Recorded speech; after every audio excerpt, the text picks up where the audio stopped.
जर तुम्ही एखादी सायकल घेण्याच्या बेतात असाल आणि कुठली घ्यायची याच्याबद्दल भरपूर सारं कन्फ्युजन असेल तर हा व्हिडिओ तुमच्यासाठी एकदम बेस्ट आहे. व्हिडिओला शेवटपर्यंत बघा. नमस्कार मंडळी, मी महेश दाभोळकर तुमच्या सर्वांचं स्वागत करतो सायकलिंगची प्रेरणा देणाऱ्या आणखीन एका नवीन व्हिडिओमध्ये समर्पी आम्ही स्टुडिओमधून येथून. मंडळी, आज आपल्याबरोबर आहेत मयुरेश डोळे सर, जे समर्पी आम्ही मधून आपल्याशी बोलणार आहेत सायकल सिलेक्शनबद्दल.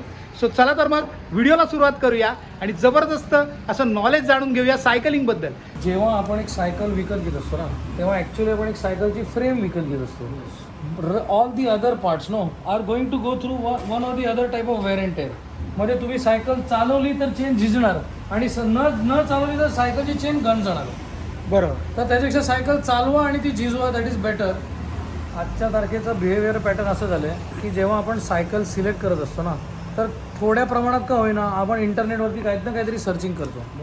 लोक जेव्हा इंटरनेटवरती सर्च करतात तेव्हा ती लोक सायकलच्या कॉम्पोनंट्समध्ये काय बघतात? शिफ्टर्स बघतात, ब्रेक्स बघतात आणि डिरेलर्स बघतात. फ्रंट डिरेलर आणि रेअर डिरेलर बघतात. स्प्रॉकेट किती स्पीडचं आहे बघतात. चेन रिंग्स किती दातांच्या आहेत बघतात. पण the rolling of any bicycle is governed bye 3 hidden parts. First part, the rare hub and the front hub. हे हा हब आहे, ह्या हब्स. मग बॉटम ब्रॅकेट, ज्याच्या आतलं बेरिंग बॉटम ब्रॅकेट, आणि ह्याच्या आतले बेरिंग, सेट ऑफ बेरिंग, ज्याला हेडसेट म्हणतात. हे 3 पार्ट आहेत ना, हे आपल्या सायकलच्या मोबिलिटीच्या सगळ्या गोष्टी गव्हर्न करतात. आणि समजा ह्या 3 हिडन पार्ट्समध्ये तुम्ही चांगल्या क्वालिटीचे वापरले ना, तर तुमची सायकल खूप आरामात पिकअप पण घेते आणि पिकअप घेतलेला मोमेंटम जास्त वेळ इनर्शियासाठी कंटिन्यू पण करते. नमस्कार, मी मयुरेश. सायकलिंग कल्चर खूपच चांगल्या पद्धतीने ग्रो होत चाललं आहे आणि लोक सायकल घ्यायला जेव्हा शॉपमध्ये जातात तेव्हा त्यांना बऱ्याच गोष्टींची आयडिया नसते. सो त्या गोष्टी मी क्लिअर करण्याकरता आज मी तुम्हाला बरीचशी माहिती देणार आहे. हा व्हिडिओ बघितल्यावर तुम्हाला नक्कीच कळेल की बायसिकल शॉपमध्ये जायच्या आधी आपण आपलं स्वतःचं माइंड सेट कसं करून घ्यावं. जेव्हा आपण सायकल सिलेक्ट करण्याकरता एखाद्या दुकानात जातो तेव्हा सर्वप्रथम आपलं ऑब्जेक्टिव्ह क्लिअर असणं गरजेचं आहे. लाईक मला रिक्रिएशनल पर्पज करता सायकल पाहिजे किंवा कम्युटिंग करता पाहिजे किंवा टुरिंग करता पाहिजे, तर तशा प्रकारच्या सायकल शॉपमध्ये अवेलेबल असतात. Like MTB, road bike, hybrid bike, त्याच्यानंतर ग्रेव्हल बाईक, अशा वेगवेगळ्या प्रकारच्या सायकल्स बाजारामध्ये अवेलेबल आहेत. जेव्हा तुम्ही बायसिकल बाय करण्याकरता एखाद्या शॉपमध्ये जाल तर बजेट ठरवणं ही खूप महत्त्वाची गोष्ट आहे. त्यामुळे तुम्हाला सायकल घेण्यासाठी नक्कीच मदत होईल. सायकलिस्टच्या सेफ्टीला जास्तीत जास्त प्राधान्य देण्यासाठी MTB becomes the better choice. तर इंडियामध्ये सायकलिस्टला अजिबात रिस्पेक्ट नाही. इंडियातली ट्रॅफिक कंडिशन, लोकसंख्या आणि लॅक ऑफ सायकलिंग इन्फ्रास्ट्रक्चर, ह्या सगळ्या गोष्टींचा जर विचार केला तर MTB is the best option. Bicycle frames वेगवेगळ्या साईजमध्ये अवेलेबल असतात. Extra small, medium, large, extra large. तर ह्या सगळ्या गोष्टींचा जर विचार केला तर आपण आपली बायसिकल कशी करेक्टली सिलेक्ट करावी. कुठचीही बायसिकल सिलेक्ट करायच्या आधी त्या बायसिकलवरती त्या रायडरला स्ट्रॅडल करायला लावा. स्ट्रॅडल म्हणजे दोन्ही पाय एकमेकावर, दोन्ही बाजूला. आणि त्यांनी स्ट्रॅडल केल्यानंतर टॉप ट्यूब आणि ग्रॉईनमध्ये मिनिमम 1 इंच गॅप पाहिजे. याला स्टँड ओव्हर हाईट क्लिअरन्स म्हणतात. आणि this is a very very vital point की द टॉप ट्यूब आणि ग्रॉईनमध्ये मिनिमम 1 इंचाची गॅप असली पाहिजे. ही गॅप करेक्ट असेल तर त्याचं नेक्स्ट पॅरामीटर आहे, जी सीट आहे ती रायडरनी त्याच्या बाजूला उभं राहून बेंबीच्या 3ऱ्या बोटाच्या खालपर्यंत सीट हाईटला वरती आणावे.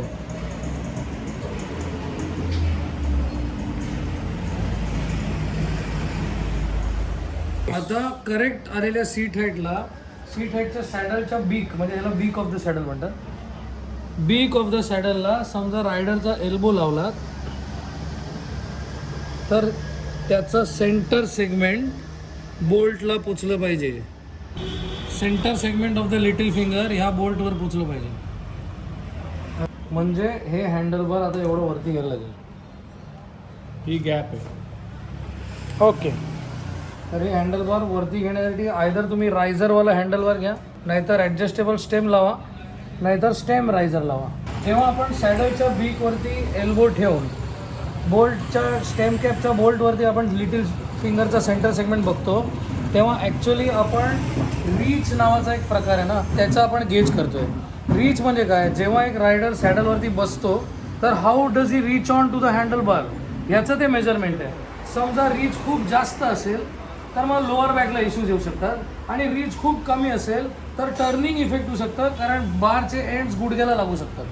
तर रीच खूप फार पण नाही पाहिजे, खूप जवळ पण नाही पाहिजे, मधल्या रेंजमध्ये ती रीच पाहिजे. आत्तापर्यंत आपण जे काय बोलत होतो ना, we were talking of the main triangle of the cycle which is in relationship with the rider's body. पण ह्याच्या व्यतिरिक्त हा बघा, हा एक रेअर ट्रायंगल आहे. This is in relationship for the tyre. म्हणजे हे दोन वेगळे ट्रायंगल आहेत. हा रायडरसाठी आहे आणि हा टायर आणि त्याच्या क्लिअरन्ससाठी आहे.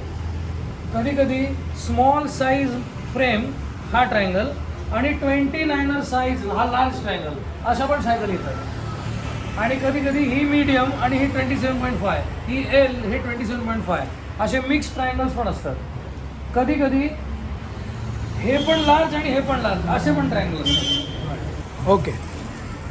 तर समजा ही स्मॉल आहे आणि हे 29erचं ट्रायंगल आहे, आणि तुम्हाला स्टँड ओव्हर हाईट क्लिअरन्स नसेल मिळत, तर मे बी, आणि बाकी सगळे पॅरामीटर्स करेक्ट आहेत, सीट हाईट बरोबर आली, रीच बरोबर आला, पण स्टँड ओव्हर क्लिअरन्स नाही मिळत आहे, कारण हे व्हील साईज 29 आहे.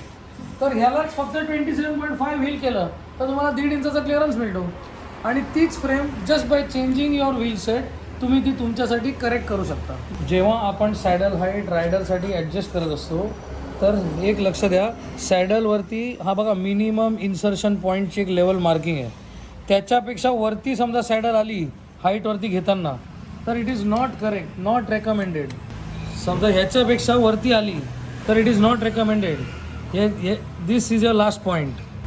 The main difference is he सायकलची फ्रेम एका दुसऱ्या सायकलच्या फ्रेमपेक्षा महाग का असते, कारण the scope of better distribution of body weight of the rider is much better on these frames than on other frames. मी कॅननडेल असं म्हणत नाही, चांगल्या क्वालिटीच्या कुठल्याही ब्रँडची फ्रेम असते ना, त्याच्यात रिसर्च केला जातो की रायडरचं वेट त्या फ्रेमवरती कसं डिस्ट्रीब्यूट होईल, म्हणून त्या फ्रेम्स महाग होत जातात.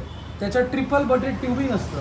ट्रिपल बटेड ट्युबिंग म्हणजे जिकडे याला वेल्ड सीम आहे ना, तिकडे त्याची थिकनेस जास्त आहे वॉलची आणि इकडे कमी आहे. त्याचा मेन अर्थ काय आहे, हीच ट्यूब आता हलकी करून स्ट्रॉंग राहिली आणि अशा ह्या ट्यूब्स वेल्ड झाल्यात. बरोबर. अशा सगळ्या गोष्टी ॲड होत होत ह्या सायकलच्या फ्रेम्सची किंमत वाढते. आणि ह्या ज्या चांगल्या क्वालिटीच्या ज्या फ्रेम्स आहेत त्याला लाईफ टाईम वॉरंटी असते आणि त्या ISO टेस्टेड असतात. A good cycle is not compulsory a cycle which is of a good brand. A good cycle is a cycle जी सातत्याने चालवल्या जाते. आणि एक सायकल सातत्याने चालवल्या जाण्याच्या मागचं रिझन काय आहे की ती चालवणाऱ्या सायकलच्या ज्या रायडरचं बॉडी वेट आहे ना, त्या सायकलवरती करेक्टली डिस्ट्रीब्युटेड असतं, म्हणून ती सायकल सातत्याने चालवली जाते. तर म्हणजे इट इज नॉट कंपल्सरी की एक चांगल्या ब्रँडची सायकल चांगली असेल. ब्रँड कुठचंही असो, समजा तुम्ही त्याला बरोबर बाईक फिट करून तुमचा वेट त्याच्यावरती करेक्टली डिस्ट्रीब्यूट करायला शिकलात आणि एक रिदम क्रिएट करायला शिकलात तुमच्या ब्रिदिंग पॅटर्न, तुमच्या हार्ट रेट आणि तुमच्या पेडलिंगमध्ये, तर कुठचीही सायकल करेक्ट होऊ शकते. सो मित्रांनो, या व्हिडिओमधून आम्ही जास्तीत जास्त प्रमाणामध्ये तुम्हाला सायकलच्या एज्युकेशनबद्दल सांगतोय. याच्या अगोदरचा समरपी आम्ही बरोबर केलेला व्हिडिओ जर तुम्ही मिस केला असेल तर नक्की बघायला विसरू नका. मंडळी, तुम्ही जर सायकल शॉप ओनर असाल ना, तर तुमच्या कस्टमर्सना तुम्ही अशा प्रकारचं सायकलचं एज्युकेशन देऊन एज्युकेट केलं पाहिजे, जेणेकरून त्यांना सायकल घेण्याचं जे स्वप्न आहे ते एज्युकेट झाल्यानंतर पूर्ण करता येईल. त्यामुळे सायकलचं एज्युकेशन प्रॉपरली द्या कस्टमर्सना. आणि आपल्या चॅनलवरचे व्हिडिओ जर आवडत असतील तर नक्कीच तुमच्या सायकल प्रेमी मित्रांना शेअर करा. थँक्यू.